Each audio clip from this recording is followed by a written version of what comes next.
How to co-parent when your views don't align. I think it's so important to begin with acknowledging the fact that we won't always agree with our co-parent, and our views don't always need to align for both of us to be the best parents we could possibly be. Sometimes parenting a neurodivergent child, it feels like the stakes are higher. We want to do better. We're harder on ourselves and also our co-parents because we believe that we hold all the control about how our child's life will turn out. Firstly, that's not true. And secondly, remember that you're a guide.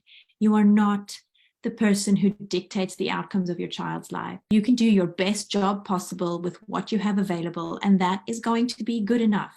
Once you relieve yourself of that burden of perfectionism, you're going to be much more available to be the loving, responsive, and respectful parent that you want to be in raising your children.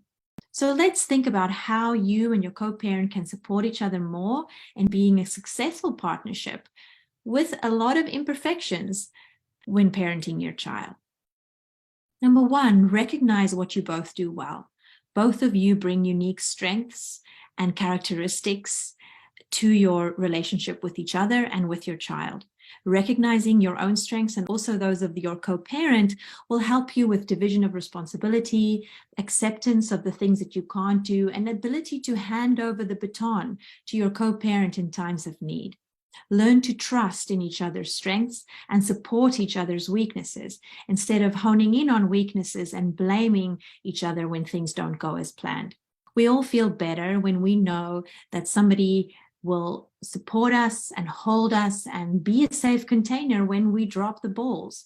When we encounter our own weaknesses in our parenting relationship, the last thing we need is for somebody to point that out and make us feel even worse. Number two, make sure that you create space in your relationship for check-ins with each other. Making the time to hold space and listening to your partner's experience and validating their emotions, no matter what those emotions are, is a crucial piece in your ability to feel connected with your partner, to recognize what your partner might be struggling, and to help you build empathy for each other. When we get caught in cycles of conflict with each other, we keep mirroring back pain-based emotions and feelings. And this can really get us into that negative bias where everything your partner does totally annoys you and everything he does seems wrong in your eyes. Take some time to step out of that cycle and connect with each other, where the sole aim is just listening and validating without getting defensive.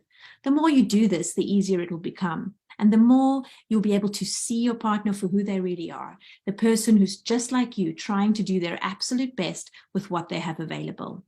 Number three, I often find in the families that I work with between the parents, there's one researcher and one person who kind of takes a back seat when it comes to researching or managing a child's care team. This is often because one parent really struggles with doing and processing the research.